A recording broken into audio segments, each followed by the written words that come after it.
நாளைக்கு மெம்பர்கள்ல ஜும்மால எல்லாருமே இந்த துவாவை இமாம்கள் குறிப்பாக மெம்பர்ல ரசூல் ஸல்லல்லாஹு அலைஹி வஸல்லம் அவர்கள் மதீனால மழை அதிகரிச்ச நேரத்துல சஹாபாக்கள் சொன்னாங்க, ரசூலுல்லாஹ் போன வாரம் மலைக்காக துவா செஞ்சீங்க, இந்த வாரம் மலையாளங்களுக்கு பெரிய சோதனை ஏற்பட்டுருச்சு. அந்த நேரம் ஸல்லல்லாஹு அலைஹி வஸல்லம் அந்த நேரம் தான் அல்லாஹும்ம ஹவாலைனா வலா அலைனா அலல் ஆகாமி வல் ஜிபாலி வல் ஆஜாமி வல் ஔதியத்தி மனாபித் ஷஜர் என்று இந்த மலையை இல்லாமலாக்கு அல்லாஹ்ட்ட துவா கேட்கறது இல்ல, அதனுடைய திசைகளை திருப்பி எந்தெந்த ஓடைகளுக்கு எந்தெந்த இடங்களுக்கு ஆபத்து இல்லாம போய் சேரணுமோ அந்த இடத்துக்கு போறதுக்கு தான் அல்லாஹ் இடத்துல துவா செய்யணும்.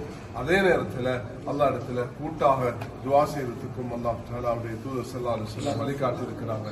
இது முதல் கட்டமாக நாங்க செய்யணும். இரண்டாவது கட்டமாக அல்ஹம்துலில்லாஹ் இன்னைக்கு மர்கஸ் ஒரு முடிவை எடுத்திருக்கிறாங்க. அதுதான் இந்த 3 நாள் வரக்கூடிய ஜமாத்துகள் நாடலா ரீதியில ஆயிரக்கணக்கான மக்கள் இதுல போவாங்க. அவர்களுக்கு சொல்லி இருக்கிறாங்க, தயவு செய்து நீங்க இந்த 3 நாளை அந்த மஸ்ஜிதுகள் பாதிக்கப்பட்ட மஸ்ஜிதுகளுக்கும் அந்த ஊருக்கும் போய் அந்த உதவியை நீங்க செய்ய சொல்லியிருக்கிறாங்க. ஒரு மஸ்ஜிதுடைய பணியில ஆக முக்கியமான ஒன்றுதான் அது தாவத்தில் ஈடுபடுறது, தாலீம்ல ஈடுபடுறது, சிக்கர் இபாதத்தில் ஈடுபடுறது, ஹிதுமத்தில் ஈடுபடுறது.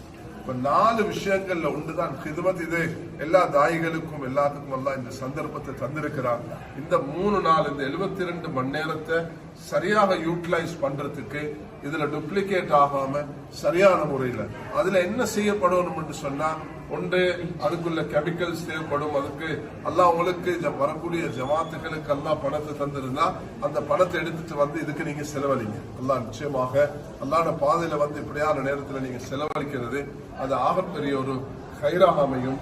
நாங்க எங்களுக்கு மட்டும் செலவழிக்கிறது இல்ல, இப்படியான கஷ்டத்தான நேரத்தில் ரசூலுல்லாஹி அலைஹி வஸல்லம் அவருடைய சுன்னத்தில் ஒன்றுதான் நபி அவர்கள் சஹாபாக்களுக்கு கஷ்டமான நேரங்கள்ல உதவி செய்யுமாறு வலியுறுத்தி இருக்கிறார்கள். எந்த அளவுக்குன்னா மக்கத்து மக்கள் கஷ்டத்தில் ஆகிட்டாங்க, அவங்க நபியவங்களோட விரோதிகளாக இருக்கிறாங்க, நபியவர்களை விரட்டினவர்கள், அவர்கள் நபியவங்களுக்கு தூது அனுப்புறாங்க, நாங்க கஷ்டத்தில் இருக்கிறோம், உங்களோட குடும்பத்தை சேர்ந்தவங்க தான் எங்களுக்கு உதவி செய்யுங்க போல அதை கூட ரசூலுல்லாஹி அலைஹி வஸல்லம் பொருட்படுத்தாம உதவி செஞ்சிருக்கிறாங்க.